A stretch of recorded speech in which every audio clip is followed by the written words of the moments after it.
रज़ा रज़ा रज़ा रज़ा मेरे रज़ा मेरे रज़ा रज़ा रज़ा रज़ा रज़ा रज़ा रज़ा रज़ा रज़ा रज़ा रज़ा रज़ा रज़ा मेरे रज़ा मेरे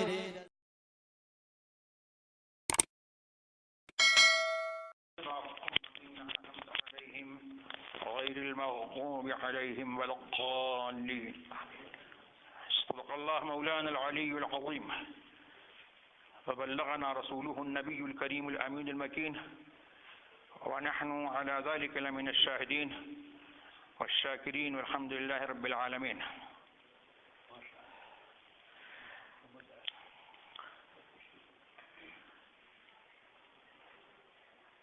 I have been requested to say a few words in English. Despite my English is not so well, however, I will try to satisfy you and I will try to communicate you some points and some rules of Sharia. I just recited few verses of Surah Fatiha. Since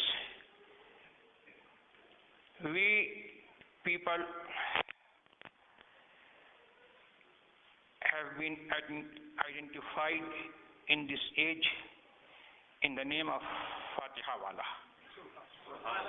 That is why I recited some verses of Surah Fatiha. And I just want to let you know about the teaching of Surah Fatiha. Surah Fatiha. In Surah Fatiha we have been commanded to pray every time, and especially while performing namaz, that Allah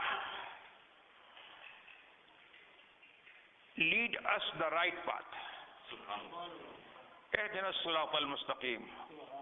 Oh Allah, lead us the right path. What is the right path? The explanatory statement is just coming in the other verse. Sirata alladhina an'amta alayhim. The way of the people who have been favored by you. The way of people you have favored them. And neither the way of people your calamity occurred on them, and nor the way of people who gone astray. So this is the teaching of Surah Fatiha, and I just want you people to get the abundance and the prosperity of Surah Fatiha, which is specialized for you, and no one can share you. It is specialized for you. The barakat of Surah Fatiha, the abundance of Surah Fatiha, the prosperity of Surah Fatiha, and the blessing of Surah Fatiha is totally specialized for us, Ahl Sunnat wal Jama'at. As we are Fatiha wala, and they are not Fatiha wala. And you can derive very simply that Allah has appointed for us so many means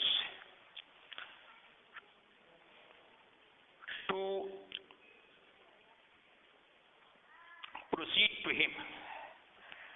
And Allah just want us to be in touch and to be connected very well with them. Who are they? They are the favorite of Allah. They are the saint of Allah. And they are the access which is proceeding to Allah. And the superior, very superior, most superior wasila is Muhammadur Rasulullah sallallahu tabaraka wa ta'ala alayhi. That is why the Islamic creed is one. La ilaha illallah Muhammadur Rasulullah. There is no deity but Allah.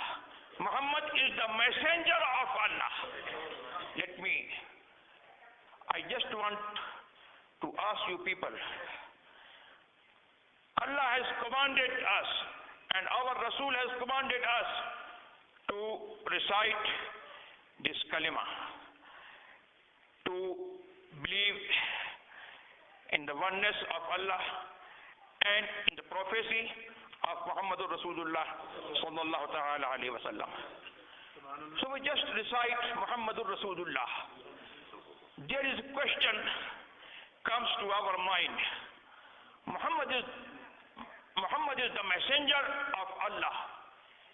To whom and to which age? It is just absolute. Allah never conditioned. Allah never mentioned any nation. Allah never mentioned any age. So Muhammad is the messenger of all nations. And Muhammad is the messenger of every age. And similarly, just as was the messenger of Allah in the past time, he is the messenger of Allah in present time, and he will remain messenger of Allah till the day of resurrection.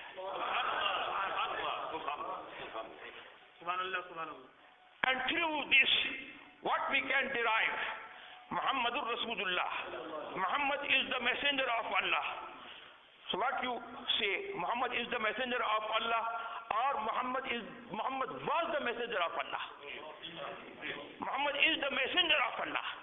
This sentence gives us that your prophet was alive, and he is alive, and he will remain alive.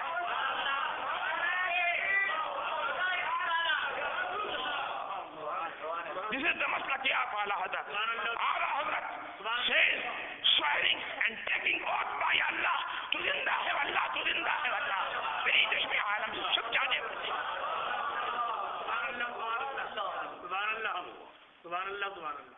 And what does mean being the prophet of Allah? What does mean the prophecy? The prophecy means having the knowledge of unseen. There is no mean of prophecy but this.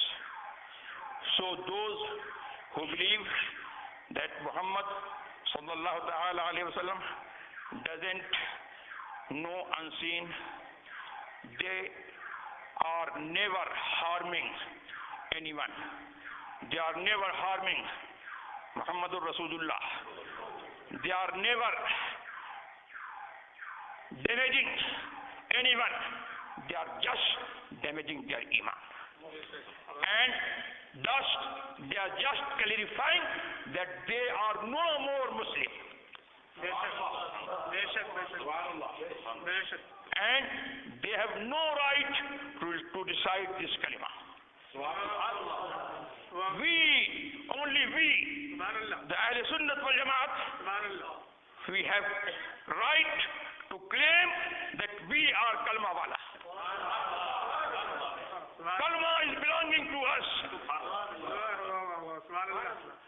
And through this kalima, you can know that Muhammad sallallahu ta'ala alayhi wa sallam has been given the knowledge of unseen. And not even this. Muhammad sallallahu ta'ala alayhi wa sallam has been given the knowledge of unseen, and in the meantime, he is the source of knowledge for all. He is the source of knowledge for Anbiya Ikram. He is the source of knowledge for Mursaleen Izam. And he is the source of knowledge for Awliya Ikram. And he is the source of knowledge even for us.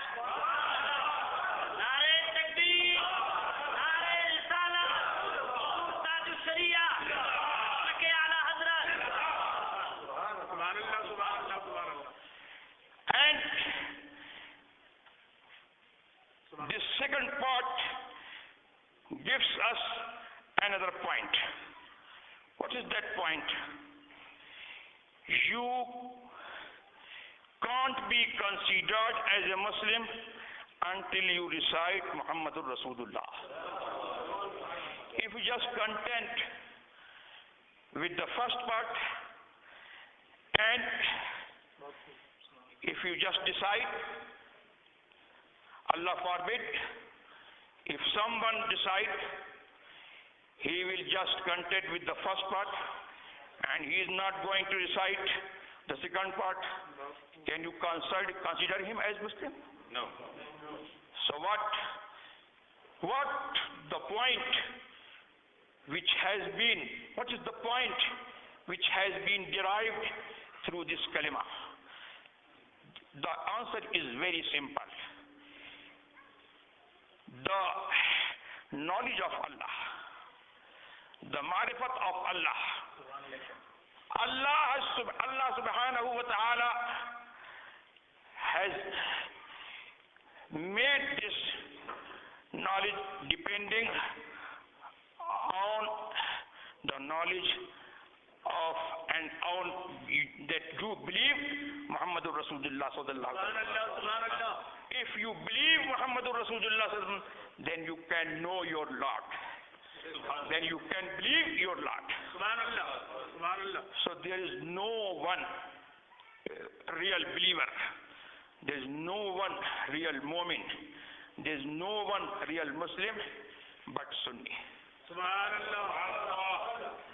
So this is the Maslaki ala Hazrat. And this is the Maslaki Ahle Sunnat. Otherwise, Maslaki ala Hazrat is not any innovated religion. This is the religion which we have inherited it from the very beginning of Islam. And we have just sought it from the teachings of Kalima. And we have just derived it through the teachings of Surah Fatiha.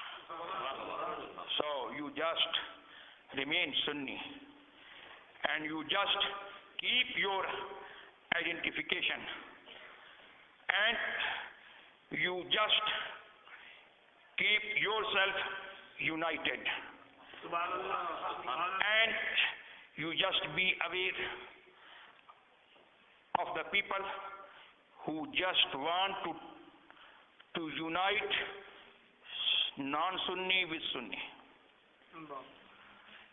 They are not trying to unite you. Indeed, they are trying to disunite you. And they are trying to break into you. So just keep yourself united. And you just keep well connected with Ala Hazrat and with all pious persons and especially with Ghaus-e Pak. And through this you can be connected and you can be in touch with Muhammadur Rasulullah sallallahu tabaraka wa ta'ala alayhi wa sallam. It is very regrettable. Wahhabis deny to adopt any wasila. Meanwhile, Surah Fatiha gives us that you must be in touch with the pious persons even while you are performing namaz. And this teaching can be derived very simply from the Surah Fatiha. What you recite when you are standing before Allah and you are reciting Surah Fatiha, Iyyaka na'budu wa iyyaka nasta'een. Oh Allah, we worship you.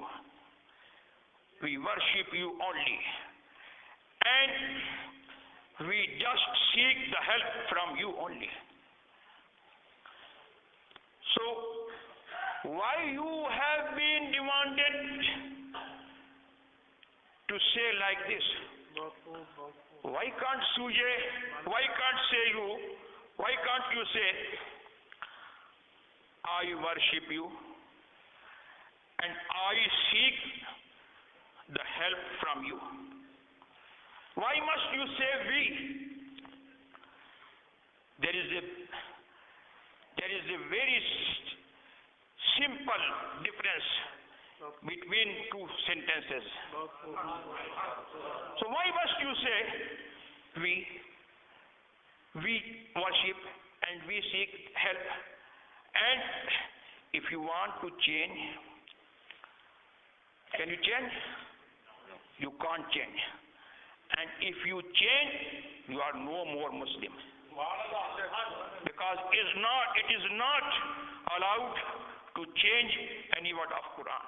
And he who changes any word of Quran, he is quite kafir. So you are compelled to say as you have been commanded, to say the same word, Iyyaka na'budu wa iyyaka nasta'een. And why must you say like this? The reason that Allah subhanahu wa ta'ala wants you people to be in touch with the pious persons while you are performing namaz, on hope that your salah might be accepted through the barakat and through the abundance and through the blessings of pious persons. So this is the wasila. And this is in meantime Allah is certifying whatever we are doing. तो बस इसी पर मैं अपनी बात को खत्म करता हूं. आप लोग सुन्नी हो, सुन्नी रहो. और दूसरी बात यह है कि you just enter your mosque in the dress which is specialized for the Muslim. It is very regrettable that some people keep themselves appearing in the Western fashions, even while they are performing namaz. Ever you have seen any Christian, any Western adopting your dress while he is present in church? So why must you adopt their fashion? Why must you assume their fashion? And what is the time you are waiting for to renounce their fashion? It is the time to renounce their fashion. It is the time to renounce their customary. Enemies of Islam are hitting Islam and its Muslim everywhere, and especially in Iraq. Regardless, the oppressor is the most oppressed. May Allah put the enemies of Islam down, and may Allah guide you the right path, and may Allah guide you to avoid the fashion of others, and may Allah keep you adopting and assuming the fashions and the manners and the ways of the preceding leaders, and may Allah guide you to revive the practice of Holy Prophet Muhammad Rasulullah. That's all. May Allah bless you. Wa alaikum assalam. So, assalamu alaikum.